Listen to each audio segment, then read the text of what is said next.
All right, so we're happy to have Ching talking to us today about introduction to R, and I'm looking forward to it to see all the new things that can be done. So, I'm not sure if there's anything completely new. So anyway, so Rob asked me to give a brief introduction to R for computational data science. Actually, I see many of you here are from our 101 class, so you all know R actually, but not everybody knows R. And I have actually have grown really in love with R increasingly over time. And the first time I used R was for in Michigan while I was working on my PhD dissertation. I have to do a hierarchical regression model. And I have data, land use data on the field level, plot level, like what kind of crop on the plot. And I have data, of course, by physical property on the plot, at the plot level. I also have household, social, economic, and demographic information. I also have village level, actually, properties, like in terms of location, distance to cities, and irrigation system facilities. So there are data at multiple levels. And if we treat all those higher level data, we populated those higher level data to the lowest level, it would lead estimation errors, actually. So for that, I used a hierarchical model, regression model. And that was the first time I got to know R. And later on, when I worked with Bob Axelrod, we actually used R for text analysis. We tried to analyze this word history volume, like a 6 or 7 volume, actually was edited by our previous provost, Peter Stearns. And we try to actually we use R to read the text and to build frequency and matrix, and then we can build semantic, actually, a semantic space, and we can see which event is more similar to which event in this semantic space, and look at locations of different words, things like that. And later on, for my course, actually, to use modeling course, we also use R, actually, for spatial analysis. And for social network analysis, the course I teach, we use R as well. And actually, we rely on R for social network analysis, mainly rely on R. And there are several packages that we can use for social network analysis in R. And lately, I am teaching CDS 101, and we use this new collection of packages called Tidyverse for data visualization. But it also supports data import, data cleaning, data transformation, and communication of your results to the audience. So it's a collection of packages we use, actually. And most recently, I have been very curious about deep learning algorithms. And deep learning has been fashionable. So it's out of my curiosity, I decided to take a look, actually, in R, what R can do, actually, for learning deep learning algorithms. And I just figured out how to actually run a deep learning algorithm in R. And there are several packages available, actually, in R. And recently, there has been a release of R interface to Google's deep learning engine TensorFlow. And so that's pretty cool, actually. And so that's my personal experience with R. And if you traditionally, when you look at R, you think, oh, it is a statistical analysis tool, right? But if you look at the recent publications, the books out there, these are all recent, in just past few years, publications. You see R, see deep learning in R, machine learning in R, modern data science with R for data science, you see text mining with R, and you see spatial analysis, right, with R, and R for network analysis. So all of this confirm that R has gained increasing popularity actually for data analysis. I have 4 of those. Yeah, which 4? The top right 2 and then the bottom left 2. Okay. But I just wanted to mention also the tidyverse collection of packages. So there's a new package, it's called tidygraph. Tidygraph. Yeah. Okay. So for those who are interested in SNA, it really does make things easier. But it runs into all the other problems that all these packages run into, which is that if your network size or if your data becomes extremely large, it's still better to go to just another language, something lower level like Java or C++ to do analysis. But for most applications, these work really well. So what does tidygraph really do? Just the same thing as all the other stuff, all the other like ggplot, and it just makes it much easier for you to import data. For example, it's actually a breeze to import data. So it's for import data, right? No. It visualizes networks. You can run basic summary measures and statistics on it, on a network, things of that sort, calculating diameter, centrality scores, etc. So it will do all of that. So GTNetwork is a package, R package, that works under ggplot too for visualization. Yeah. I look at that one, but that's not part of tidygraph. Yeah, I think. I don't know what the difference would be, but there's a tidygraph package now, and it looks pretty cool. Yeah. Okay.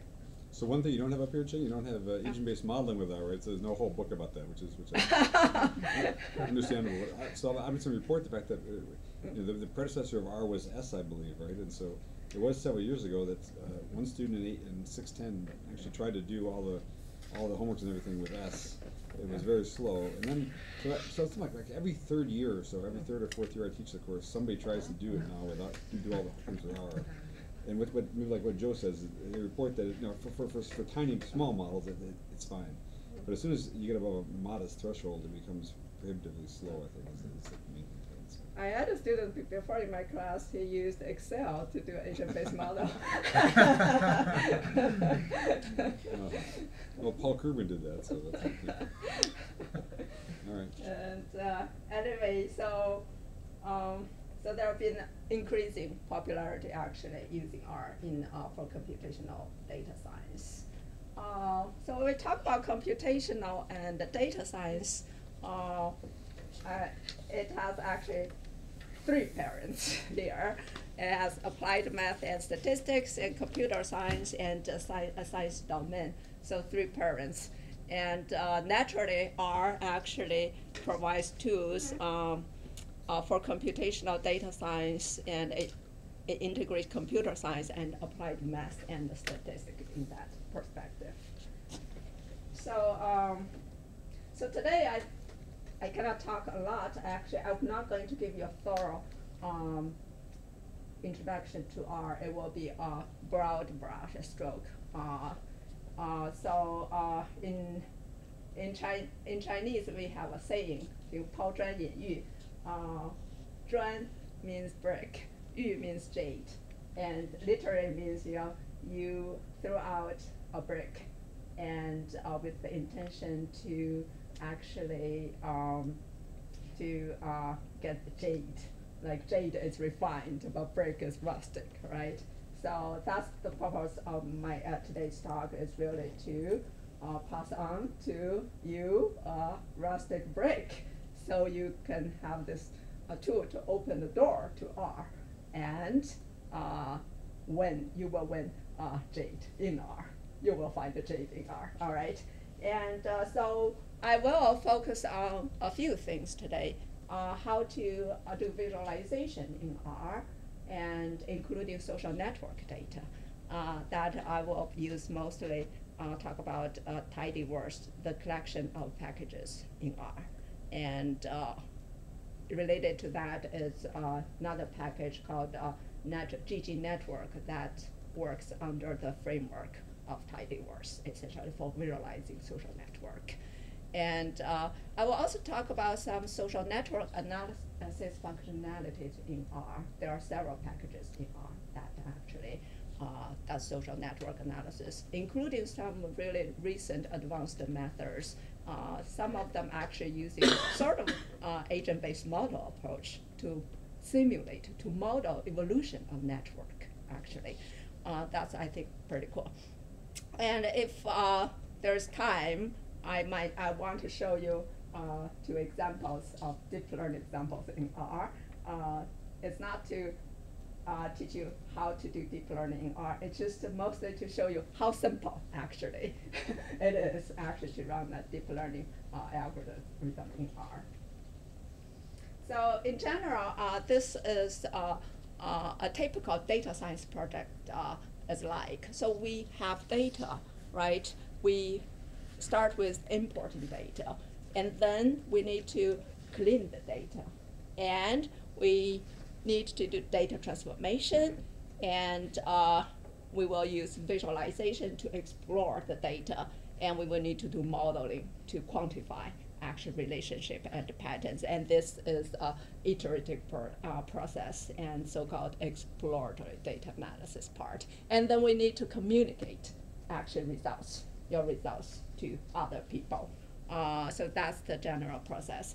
And import data, we could have data we find online. There are many different sources of data, but data could be output from our model simulation, right? We do simulation, we could have data from model simulation that could be, we could actually use this to analyze our simulation output as well. And the toolbox, so we have a few tools we need to use. RStudio.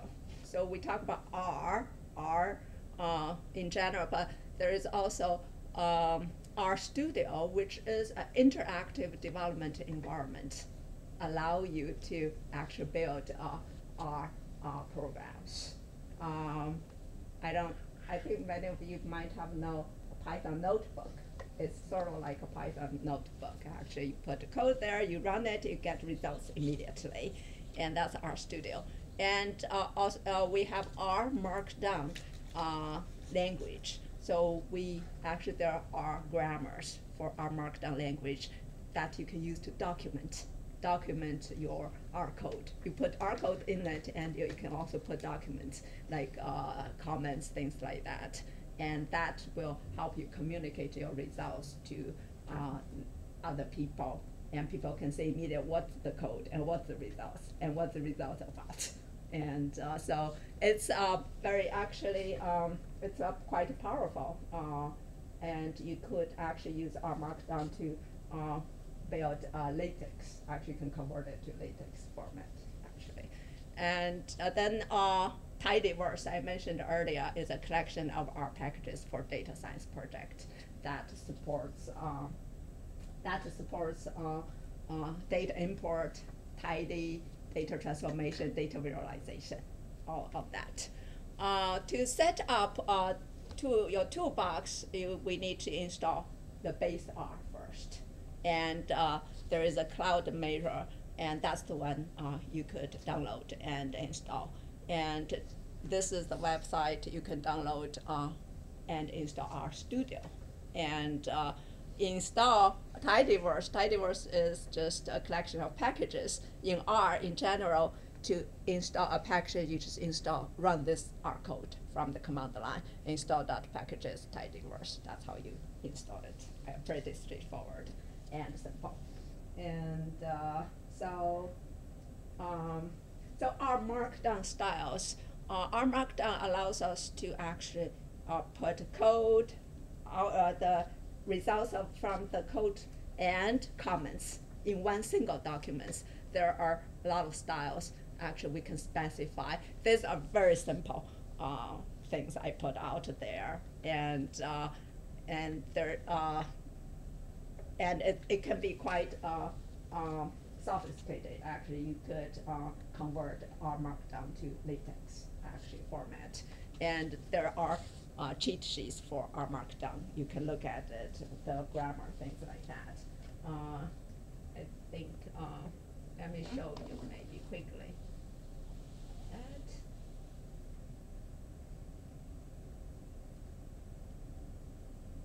So there are a lot of styles essentially.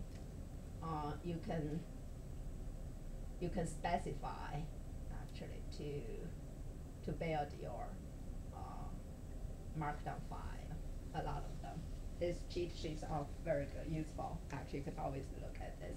R Studio has a bunch of cheat sheets for our markdown. There are cheat sheets for visualization. There are cheat sheets, and for the new interface, for example, to TensorFlow, there are cheat sheets. So these are great resources that you can use. And now maybe I can show you quickly like what RStudio is like, the toolboxes we have.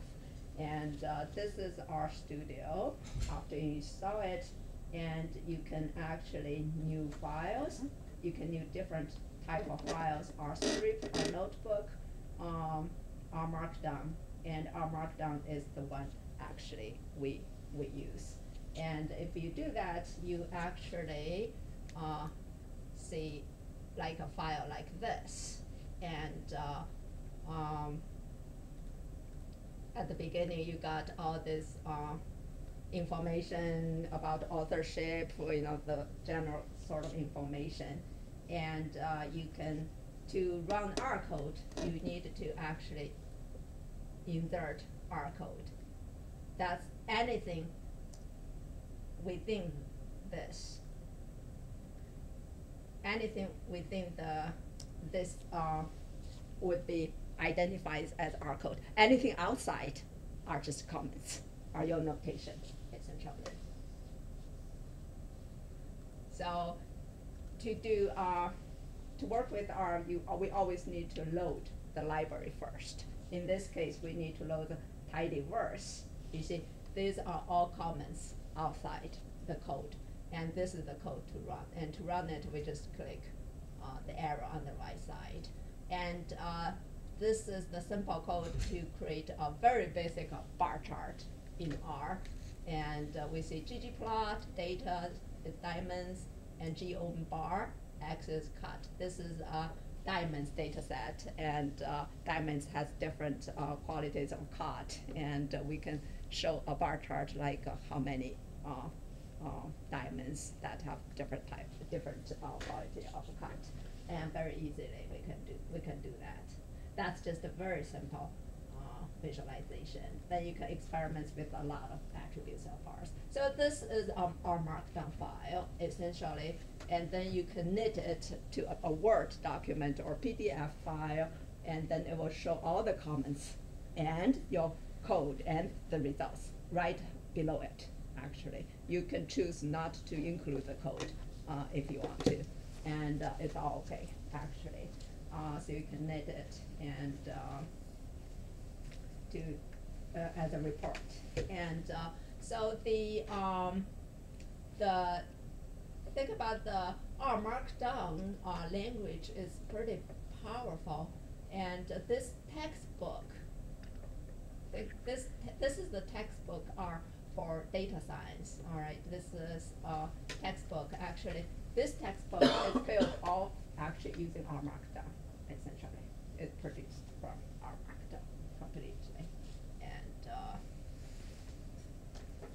I think the projection is not quite correct. Does not work.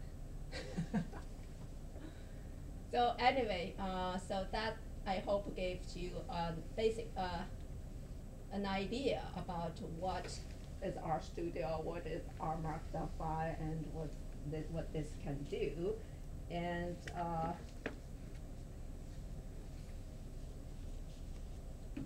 so I mentioned this earlier, tidyverse is a collection of packages. These are the major ones. ggplot2, that is for visualization. And dplyr, that's for data transformation. And readr, that's for import data. tidyr for put data into tidy form. So these are the major ones within R, within tidyverse. And to read data from CSV file, you have many choices actually. So you can import data from CSV file. And these are the major functions that you can use for data transformation. You can filter easily, like the observation, the rows you would like to use, and you can sort the arranges to sort the rows, and you can select only the variables you would like to use, and you can create new variables, use mutate to create new variables. And you can actually use group by and summarize to summarize data for at the group level, actually, at the group level. And these are the major ones. And the one key feature of tidyverse is that it's designed to use, for you to intuitively, the design is intuitive, actually. The grammar, the parameter you pass in are very intuitive, easy to use, and that's a key feature. And there are some functions that support data tidy. And when we say tidy data, we mean in R, in tidyverse, data is represented as table. That's the data structure. When we say tidy, we mean actually every observation needs to have a row, and every variable needs to have a column, and every value needs to have a cell. And then that is tidy. So there are functions like gather, spread, separate, unite, those kind of functions to help you actually make your data tidy into the form, essentially, that can be analyzed by tidyverse. Because the data you find on the websites or they could be any form in any format. They might not be actually clean like this. So this is all preparation for visualization. And now comes to the visualization part. And so in this 3 lines, the 2 lines of code, with this we can plot the points here on this graphic. And essentially, we need to define actually the data source, which data set we use. And the graphics in tidyverse are all started with GEOM. There are GEOM point, GEOM bar, and GEOM, for example, GEOM tile, and GEOM line. So these are all, these are the functions to plot the graphic. And ggplot2 provides over 30 GEOMs you can use. And so really, a graphic is a mapping from data to aesthetic attributes of geometric objects. The attributes could be color. It could be size, and the objects can be points, lines, bars. So those are GEOMs. And it's really very easy to specify the style you want to use, what color, what size, things like that. It's really very convenient to use. And you can also put another layer, a line over points. Here we have a smooth line over the points. And so it's essentially visualization using tidyverse is just layered. You do one layer, you add more layers on top of that. And so there are,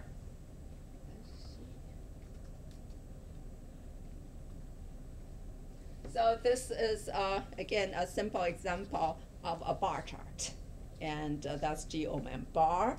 And we use the diamond cut as on the axis. And then we use clarity of diamond for color, actually. It's really very simple to specify. You just fill with clarity.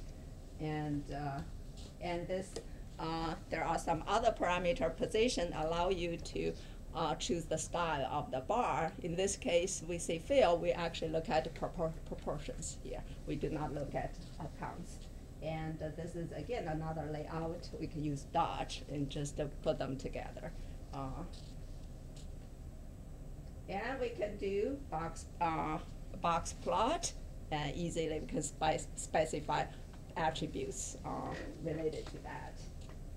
And we can also use some coordination functions. For example, we can easily flip. We have that graphic. We can easily flip X and Y axis, just the coordinate flip. That's it. And sometimes if we have a lot of variables here, it would be better actually to show it vertical so you can see everything. And in that sense, it's useful. And for coordination system, we could also easily transform a bar chart to a complex plot. And we just use coordinate polar. This is the transformation. And from this, we transform to that, actually, very easily.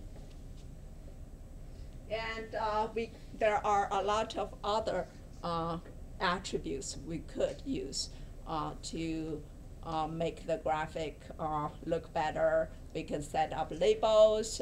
We can look at we can set how the legends should look like, where to put the title. So there are many things actually you can do to your graphic to produce really good-looking graphics. And so there are a lot of things you can do to that. So this is the layered grammar of graphics. So this is the general grammar. We have ggplot, we specify data, we specify GEOM, and we see mapping, and we see position, and then we can continue to add many of them. And we have coordination functions, and we can also add facets. Means we can actually make graphics associated with subgroups, sub-data sets. I will show you an example later. So these are more meaningful.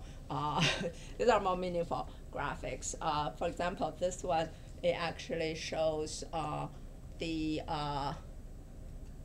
many users are returned at each stage of an email marketing campaign, actually. So it starts the first stage, right? There are many of them, and gradually the fixed purchase, and just very few animal. It shows also female and male, the differences between male and female.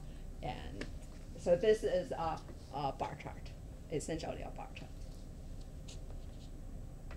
And you can look at time series data. And for example, this is from, this data is the US economic time series data. And the green line shows from 1967 to 1981, that's the saving, I think it's saving rate, average saving rate. That's the green line. And this red line shows the unemployment, average time period of unemployment. So this is a data set actually coming with R, I believe. And so you can plug like a time, 2 lines together or 3 more, and to show temporal patterns. And this is an application of facets. And this is the stock marketing, stock price for Yahoo. And so we see we have actually, we have this year, different years, and we also have months, all right? But each of this is a weekday, and this is the week in the month.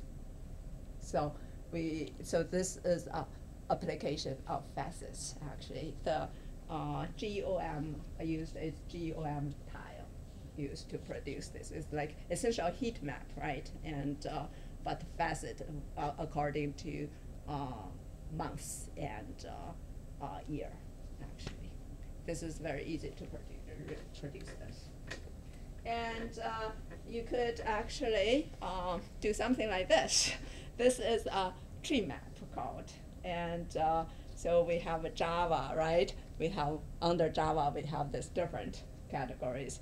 and then we have Python, right? We have this, and with PHP we have all those. So it's a tree map, and we could actually visualize a tree structure.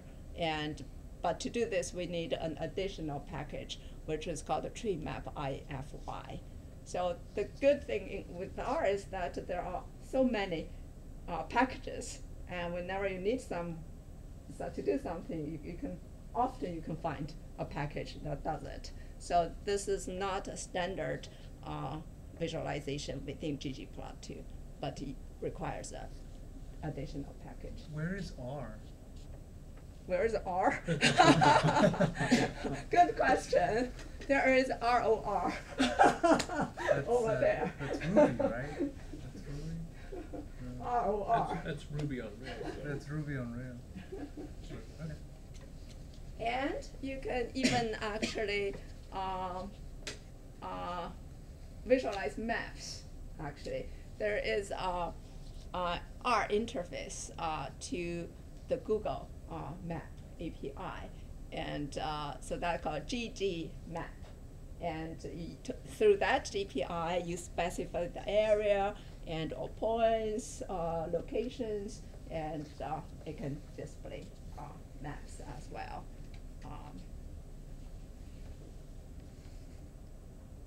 And for visualization, these are just some examples of things that you can do, all right? And there are, again, there are cheat sheets for ggplot2, and there are a lot more types of, there are many more other types of graphics you can do with that.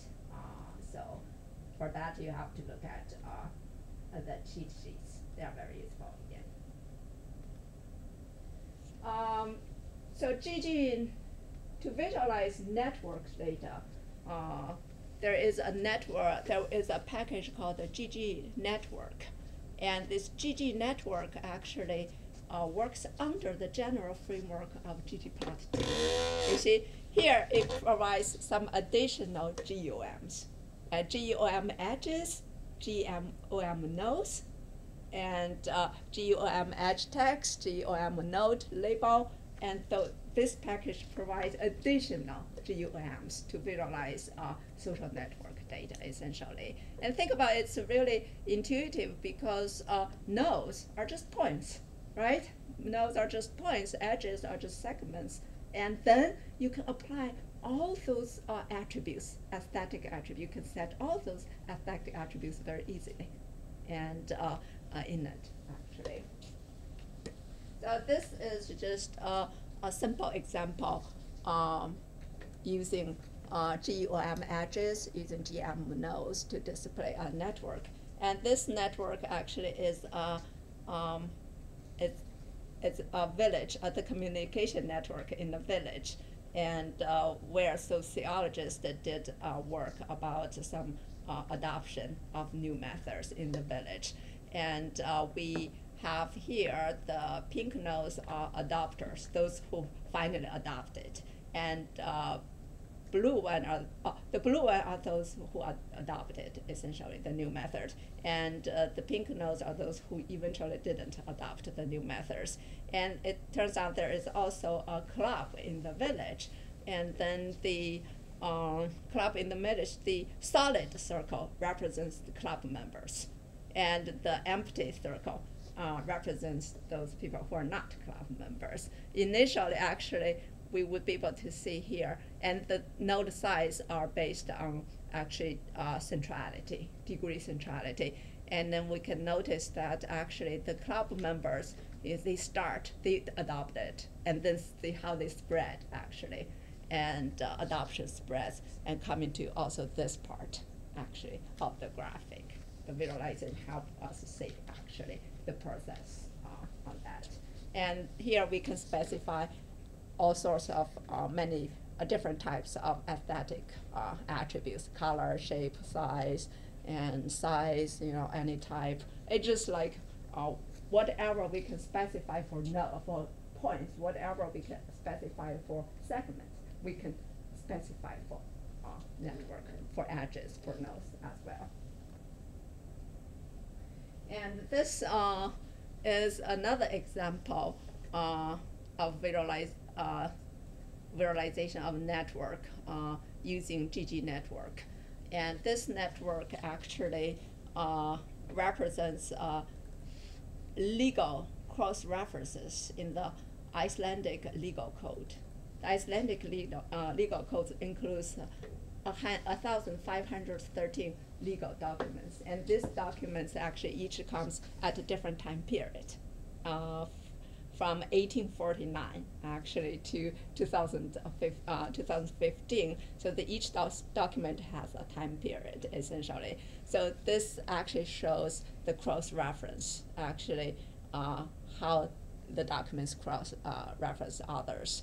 The small ones with fewer, like are cross-referenced fewer times by fewer other documents. And see, this different color shows different time periods. And we can see red color and yellow are more recent, right, are more recent. Apparently, they are also cross-referenced more frequently than the older ones. The older ones, the blue ones, right, the blue ones are oldest documents. Apparently, they have lower degree of centrality, and so the new ones are cross-referenced more frequently. And this is another example of visualization using GG network. And this one actually shows Hillary Clinton's email exchange in the illegal server, like the email exchanges. And you probably cannot see the names. These are the people's names actually who emailed to each other on the server. Also using, I think the data is from Street Journal, Wall Street Journal. So this is just another example of using GG network for visualization. And there are many other functionalities R has for social network analysis. And there are multiple packages actually that can be used for social network analysis. And StatNet is a collection of packages for basic network analysis and statistical modeling. And network included in StatNet are network and SNA. Those two are for basic network analysis. And there is a package called ERGM, and that is exponential random graph models. And these models actually model how a network can be built up from micro configurations. And this would be an example. See, these are micro configurations, different types of micro configurations. And they actually represent different type of social processes. And exponential random graph model really look at how actually the whole network structure grows from this microstructure. Then they estimate the importance essentially of these microstructures in the overall structure of a network. And it's like sort of like statistical model. Let's say regression model, we have an parameter, right? Estimate for each variable, right? How important that variable is. And the ERGM model actually estimates the importance of this microstructures in the overall structure. And then there is a package called R-Sienna, and it's an interface to Sienna. It's models the evolution of network structure over time. So it applies to panel network data and look at actually it simulates how actually the nodes make decisions to grow, to delete, to change their connections, and then it fits to the data at multiple time period. And so they're called actor-oriented models, sort of like agent-based models actually, but the model is used to estimate the importance of certain processes. And this is an example of actually application of actor-oriented models. And we have this model uses three network structure at 3 time period. And eventually we can estimate how those microstructures we just talked about important in shaping the evolution of the network structure. We can also estimate other properties such as whether people are of the same sex and where they go to high school, primary school. So it can integrate other properties of the nodes, actors as well, and to look at how these are important for the evolution of network structures. So actually, just without getting too much into the weaknesses of these models, because they do have a lot of weaknesses. Yeah. Could you just talk to the students about some of the weaknesses of the packages, the limitations? The weakness of the packages. Of Ergom, StatNet, even of iGraph. Because they should know that a lot of people will want to use these packages to do some of their analysis maybe later on, not for our class, but later on. And well, can you talk about some of the limitations? I think these methods are relatively new, and they are a stochastic model. Actually, there are a lot of stochasticity in it. Other than that, I'm not quite aware of other limitations. Do you think about in terms of size of network or? Yeah, so the first thing with these packages, and I think a lot of people want to automatically assume that they can analyze any data set with these packages, but the first limitation is size. So social network size. The size of the network. The second is the actual things like density and the properties of the network makes a difference to how long some of the calculations take. So if you have a very dense network and you want to calculate the diameter, it could take a day, or 2 days, or it might not even converge at all. So these packages are weak once your data gets really big. Do you know how big the network they could handle? Because I try to, that's something I'm interested too, because when I look at GT network, for example, I want to know how many nodes, right, it can handle, and I couldn't find any documents. But it's not because it's not precise. It's not. It depends on your machine. It depends on the network itself. So this is one of the areas that's very confusing for people. It's not linear kind of. It's not easy data analysis, and that the data actually makes a difference on whether it can be analyzed using these packages or not, because these are not. A lot of them are not even using concurrency and whatnot. So for example, I try to use iGraph to calculate the diameter of a network of 160,000 nodes, which in agent-based modeling we consider small. Yeah. You cannot do it? Well, it had an overflow. So just the way that it calculates it, so an overflow or an underflow, whenever you get an error for an overflow or an underflow, it means your values are getting too small that your processor can't handle them, or your values are too big. So every processor and every machine has a limitation on the integers that it can work with. So the diameter for 160,000 nodes, I think my density was like 0.3 or something, 0.2. It broke iGraph. Literally broke my kind of laptop in a way. So it looks like you have a big one. There are limitations to these things which I think people just need to be aware of. So whenever they start using a new package, they need to read the documentation and figure out what the limitations are. But actual packages do not say that. For example, when I tried to find out how many nodes GT network could handle, I couldn't find any information. Then I emailed the author, but I didn't get a reply yet because I was thinking, how actually large it can handle. And this kind of models, actually, they use simulations. So to estimate parameter, they use simulations. That can be very intensive too. That's true. And SOMs can't handle any more than maybe 1,000 to 1,500 nodes at a time. That's why they're completely useless for at least most of what we want to do. The SOMs, you run it for 1,000 nodes or more, and it's gonna start having trouble.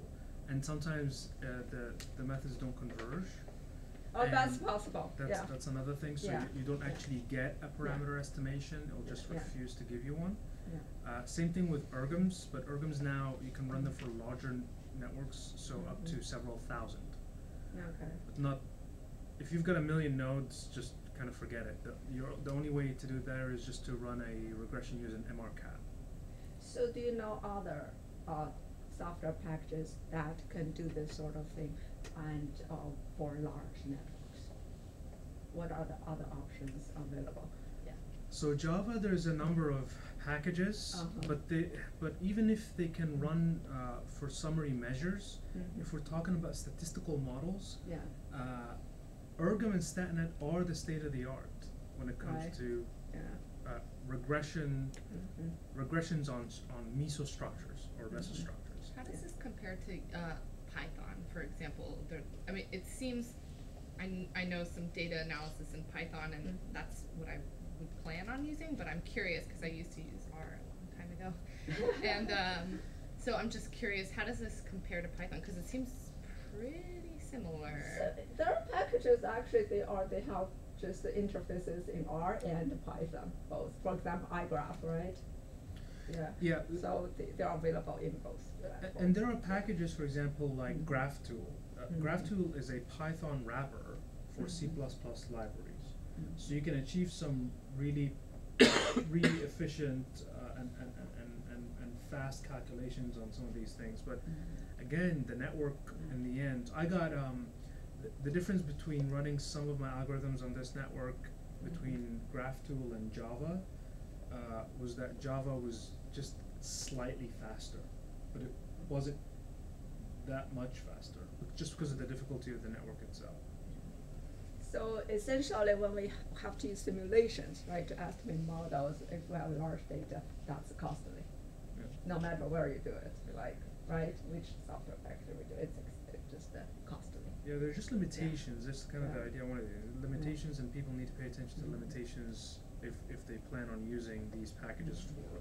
Is there an obvious place to go to get advice about the limitations? For example, you would just go to Stack Exchange and ask your question about some package, or does each package have do some of the packages have their own, like, online presence where you can ask the guy who created it questions, or is there the best way to get support? I don't know, that's why I just emailed the author. But the authors may not know if they didn't do extensive tests using different items, yeah. StatNet and ErgomRob, they have a listserv, Okay. and Snyder's will actually answer your questions personally. Okay. So Oh, that's it does? fantastic. And then there is SockNet for general network questions. NetworkX has a vibrant Google group thing. Okay.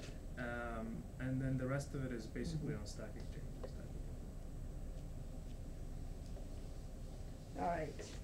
So that's about let's see, actor-oriented models, and there are also a package that you can model continuously observed data, and for RCNA it's like panel data that can also model continuous observed. That's probably more costly, even more. And there's another package, iGraph, that includes a basic network analysis and also those latest network community detection algorithms, things like that. This one actually we used a lot in our class. And then there are also packages that allow you to fit your empirical network data to mathematical models. And that power R law. For example, you want to know if your network is closely, matched to power law distribution or log normal distribution, different kind of mathematical distributions, and you could actually do that within R, actually. And particularly, a lot of people are interested in skill-free networks. And actually, really, is it really skill-free or not? We often think if there's a heavy tail or fat tail, we think, oh, it's skill-free. Actually, it might not be. Actually it's very difficult to fit actually strictly like a skill-free network actually. So, but actually you could actually do it. These are the packages available that you can use in R. And we have 10 minutes, and really very briefly to talk a little bit about deep learning in R.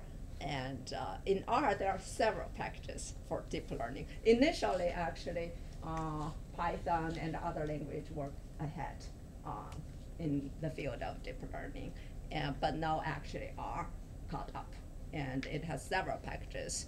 There are two specific packages that are actually user-friendly, which is MaxNet and HO2. These two are user-friendly packages. And MaxNet is very good for faster prototyping. It's very easy to use for faster prototyping. And HO2 allow you to use distributed systems to run your algorithm. If you have a large data set, that might be really important. But MaxNet, which I will show you an example, actually really easy to use. Just a few lines of code, you can do that. And now we also have the R interface to TensorFlow. It's again a suite of R packages, and they bridge to on the back end they run Google's TensorFlow, and you can also run Microsoft CNTK. That's Microsoft's deep learning engine, and or Dino, and that's developed by University of Montreal. And so you could, on the back end, you could run different, actually, engines. And so the R interface to TensorFlow includes several packages. On the top, at the very high level, we have Karis, actually. That's at very high level interface for neural network analysis. And it's you can use it for fast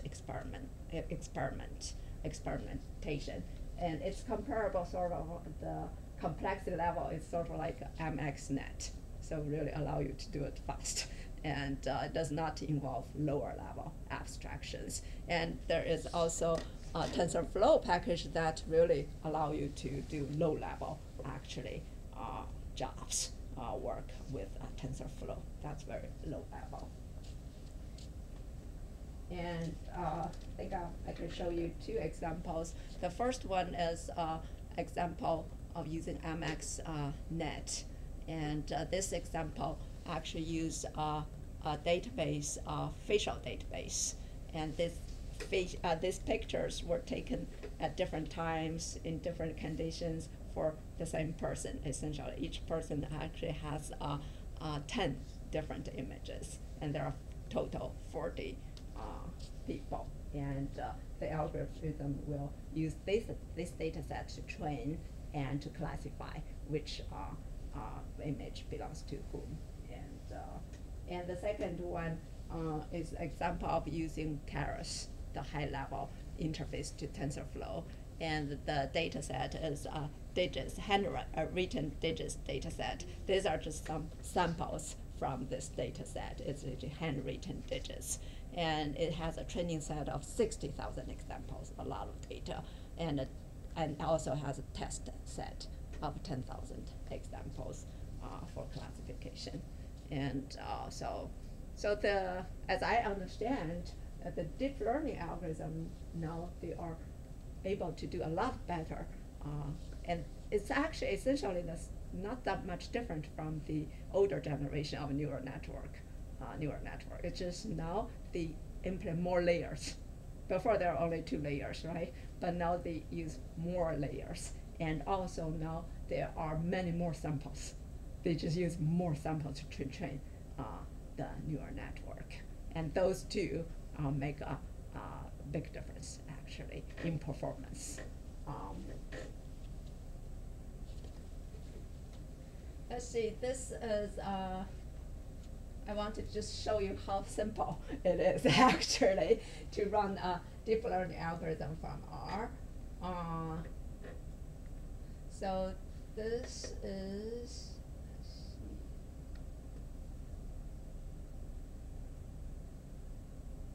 So this is the R code for using MaxNet package to classify the facial images, classify facial images. And so overall, you just need to load the library and you read in your training set and your test data set. And then you just need to set up your training and the data set, put them in a certain way, And then you need to specify the model. To specify the model, you just need to specify the first layer, second layer, and first fully connected layer, second fully connected layer, and then you got output. And then you train the model. You train the model, and you can use the model to predict.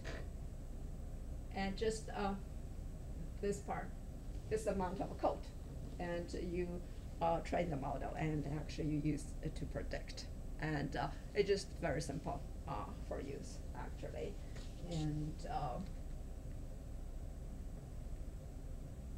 And this is an example of using Karis, the high-level interface to Google's TensorFlow. It's very similar to the first example. Again, you need to load the library, you need to set up your training parameters, set up your training data set, and then you set up the model, and you train it. And this is the code, just this much of code. And with this much, you can do it. And it's actually not, because the training set has 600,000 samples. And it run one time, it takes, on my laptop, it takes probably 2 to 3 minutes actually to actually run once. Not bad. And this algorithm also allow you to use, instead of CPU, you can use GPU. Those advanced graphic units. And if you have those, they use that because that is powerful. So there is an option for this algorithm to use that actually. And that will speed up. Can we use it? Can you use it at the same time, like just for one? It will use CPU, but it will also take advantage of GPU actually. Do you mean we can use both at the same time? I think yes, it definitely use CPU, but additionally they can use GPU to gain additional speed essentially. That's a key feature for all this new deep learning algorithm because it's computationally intensive. So they try to use every resource. One is GPU, the other is cloud computing, distributed system. That's another key feature. Oh, so that's built into this. You can do cloud from these packages as well? H02, yes, you can do that. H02, but MaxNet does not support that. So there are many packages, different levels. Actually, there are some other deep learning packages in R as well. I just mentioned this two because these two people are saying that they are easy to use and they're reliable. They have good interfaces, and so it's quite simple to use.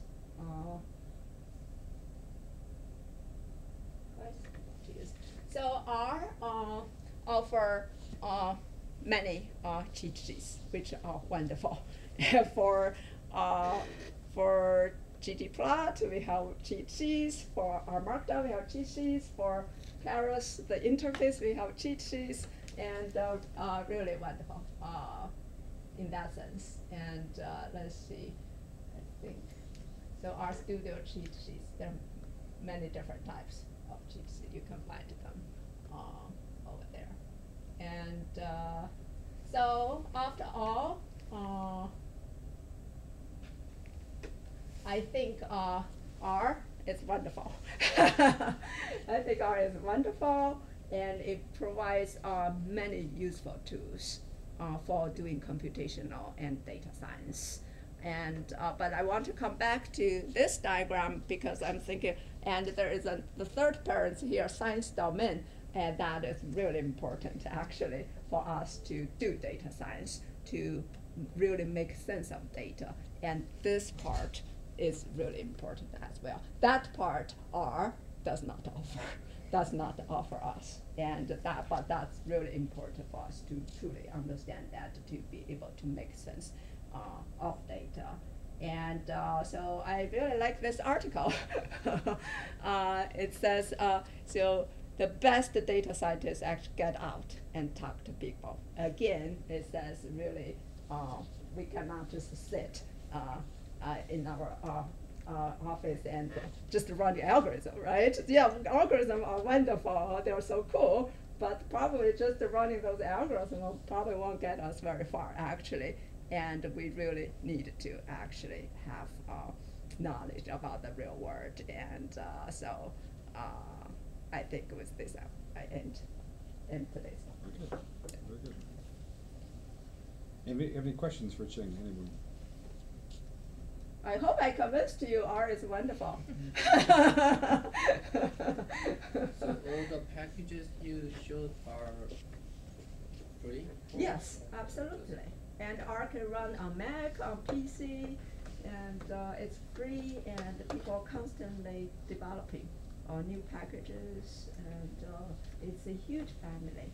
And so it's not like we think before, like traditional, it's just do regression model or things like that. And so it actually has all sorts of functionalities, image processing. Today I only talked some of them, right? But there are a lot of them actually. And we can also look at the publications, actually, the books, and how R is applied to see all different kind of domains, right? Humanity, finance, political analysis, ecology, life science, evolution, astronomy, linguistic analysis. So it's very, very useful, actually. Yeah. Free doesn't always mean good, though.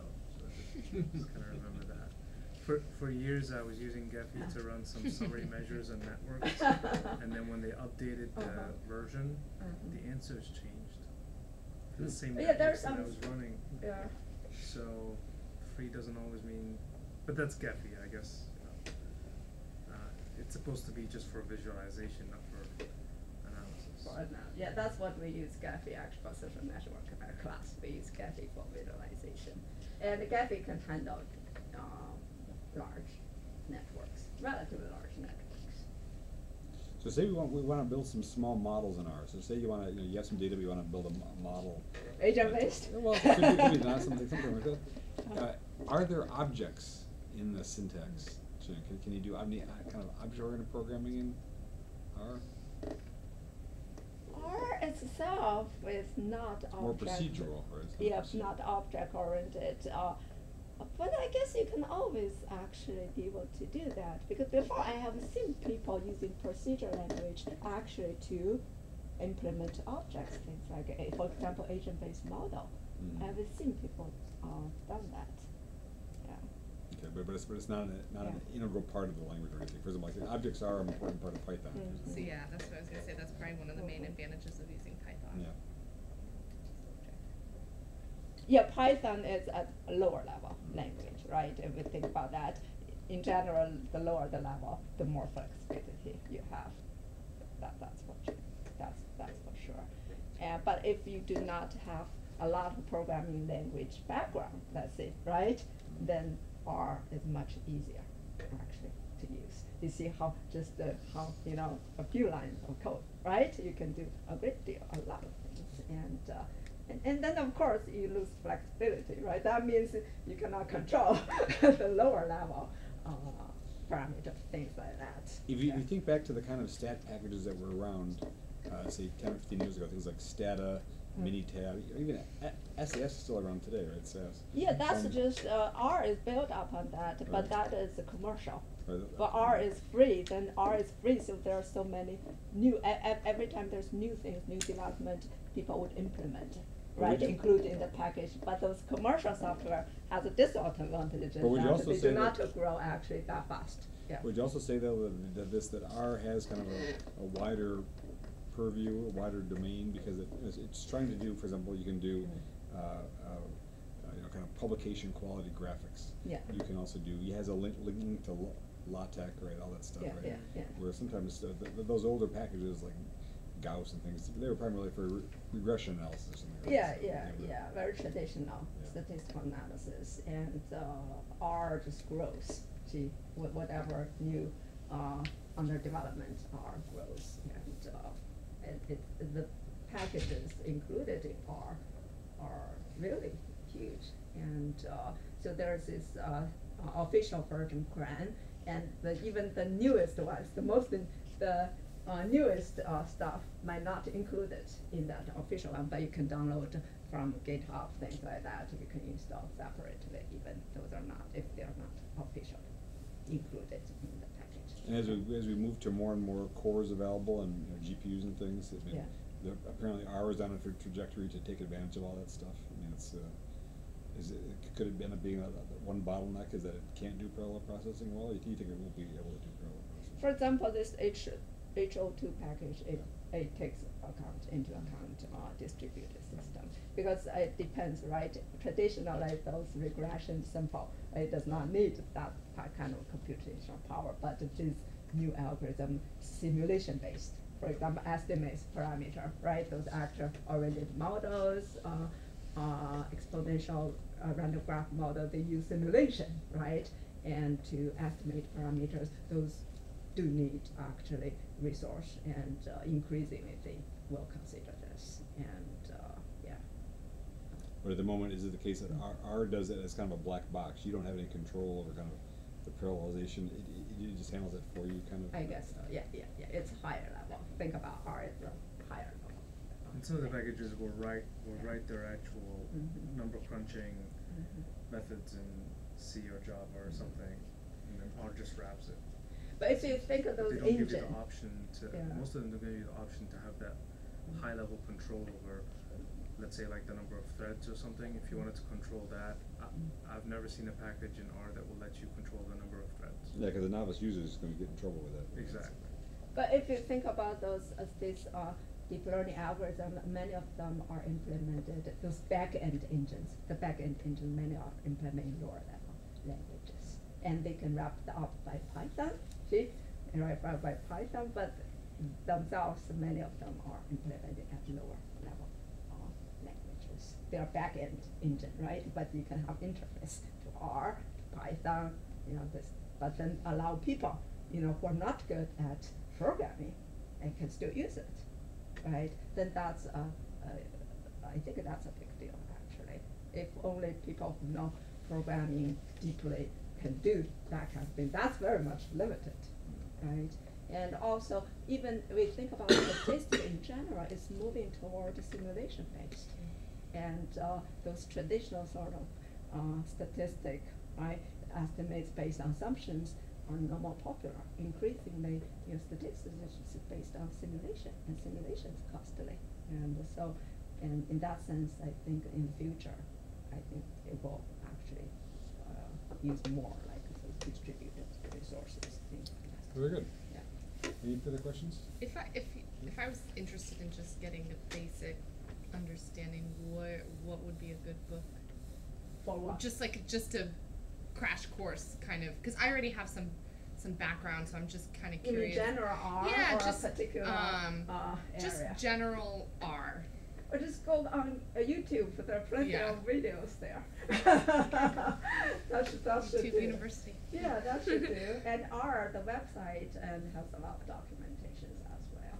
And YouTube, you can find many videos. And, Okay, so thank you very much, Jim. If you guys have any further questions, you'll be around for a few minutes, right? oh yeah.